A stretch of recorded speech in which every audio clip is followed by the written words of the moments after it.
Shalom, I'm Rabbi Stephen Sachs. The Torah's economic position paper, Behar, Behukoti, 5780. As the Babylonians besieged Jerusalem, Yirmiyahu, Jeremiah, sat in prison according to the Haftorah. Why was he in prison? Because he had been telling people the reason why God is allowing the Babylonians to besiege us, the reason why we're going to go into exile, is because we have not obeyed God's commandments. He was telling the people, you are bringing this calamity upon yourselves. Obviously, they weren't happy to hear it, and they threw him in prison. So as Yirmiyahu was sitting in prison, God said to him, Yirmiyahu, your uncle is going to come to you and say, Yirmiyahu, buy for yourself my field in Anatote, for the right of redemption is yours. In other words, that field that your family had sold to my family, buy it back, redeem it, acquire it. Yirmiyahu said to himself, why would anybody want to acquire land now here? The Babylonians are going to carry us off into exile. What good is acquiring a piece of property going to do me? But on the other hand, when God commands you to do something, you do it.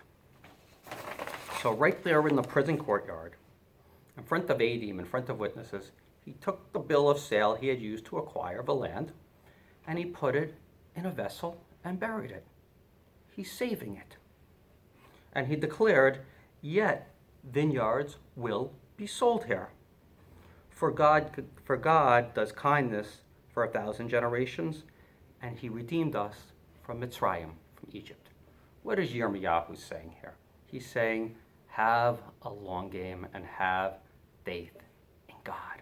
He'll come through in the end. He shows kindness to 1,000 generations. He'll show kindness to us, to our children, our children's children. And he even redeemed us from Mitzrayim in the past. You think buying a piece of land is not a good investment? Think again. Bet on God. He'll come through for us. Now, having a long game, a long-term strategy is important, but you also need a game plan, a short-term plan, in order to bring the long-term plan to fruition. In other words, you need to act regularly on a daily basis to work towards that end goal. So for that, we turn to Behar. We have Behar Behukoti this week. And in Behar, we encounter the mitzvah of Yovel, the Jubilee year. We're told on the 50th year, on the Jubilee year of the Yovel, that on Yom HaKippurim, Yom Kippur, we have a trua blast of the shofar, that broken blast. Now, do we only hear that trua blast of the shofar once every 50 years? No, we hear it every Rosh Hashanah, every year. So what's the connection between the Yovel, which occurs once every 50 years, and Rosh Hashanah, which occurs on a yearly basis? Well, you take any 50-year time period, land will be bought and land will be sold. But on the Yovel, land reverts to its ancestral owners. It returns. Why? The Rabbi Jonathan Sachs puts it, this is the Torah's economic corrective. In any economy, you'll have, quote-unquote, winners and losers. Think about Europe in the old days. You had a small, rich elite which owned a lot of land, and you had many peasants and serfs who owned virtually nothing, who were impoverished. The Torah is trying to make sure that disparity doesn't get out of hand. Not only that, the Torah also gives other protections to those who don't have much power. Slaves are freed on the advent of a Yovel year, as well as the Shemitah year, the sabbatical year. And debts are to be forgiven during the Shemitah and the Yovel year. Now, the case of forgiving debts also is fascinating because it shows that sometimes the corrective, we're talking about this economic corrective the Torah provides us, the corrective sometimes needs its own corrective. What do we mean by that? During the Second Temple period, Hillel, the great sage, realized that people had stopped lending each other money as the Shemitah or Yovel year approached. They said to themselves, why am I going to lend someone the money? I'll never see it back. As soon as the Shemitah or Yovel hits, I'll have to forgive the loan. Now, this was not good for economic development. So what Hillel said is, instead of simply forgiving the loan, when the Shemitah or Yovel comes, the court will collect it on your behalf. Now you could ask the question, why can the court still collect it in your behalf and give it to you if you're not allowed to collect it?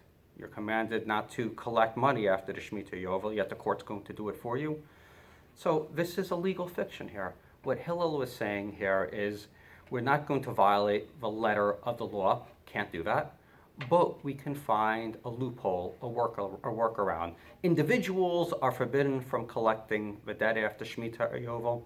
The Bet Din is a corporate entity, it's not a person, so it can collect it on your behalf. By the way, these legal loopholes are very common in Judaism. Think about Mechirat Hametz, the sale of Hametz, same basic idea. People were complaining they were losing too much money by throwing away all the Hametz. The rabbi said, okay, sell it to a non-Jew after Pesach, buy it back. This way you won't really be losing money. These are great examples of the concept of Lo Bashamayim Hi. Torah is not in heaven. The Torah is down here in this world for us. It's meant for us to live by very practically. And when we need to tweak it in order so we can continue to live by it, we do so without changing the letter of the law. Now, I do want to make it clear, I'm not endorsing anybody's particular economic plan. I know during the campaign there's been a lot of talk about radical overhaul of the economy. I'm not getting into that other than saying that it's clear the Torah is not endorsing economic Darwinism. And it's not saying it's enough simply to depend on the good acts of individuals. Society has to come together to make sure that people are able to live harmoniously and those in need are helped out. And think about it. We had members on both sides of the aisle agreed on that, coming together and passing some of these stimulus packages as well. There was broad consensus that as a society we need to come together as we struggle through this pandemic. So let's now tie this all up together. We have the Yovel year, which comes once every 50 years, and we said that's an economic corrective. But that blast of the Yovel, that shofar blast, that Trua blast, is not limited to once every 50 years. We hear it every single year, the message of the Yovel. Why? What's happening is the Torah is reminding us that even though Yovel only comes once every 50 years and is seen as an ideal to work towards, we have to continuously work towards it. As we said, we have the long-term plan, but on a regular basis, we have to work towards that long-term goal. We have to always remember those who are down here and try to help them out. Not enough to say, well, wait to the Yovel. No, every year on Rosh Hashanah, we hear that message saying, during the year, we should be busy trying to come together to unite. Shabbat Shalom.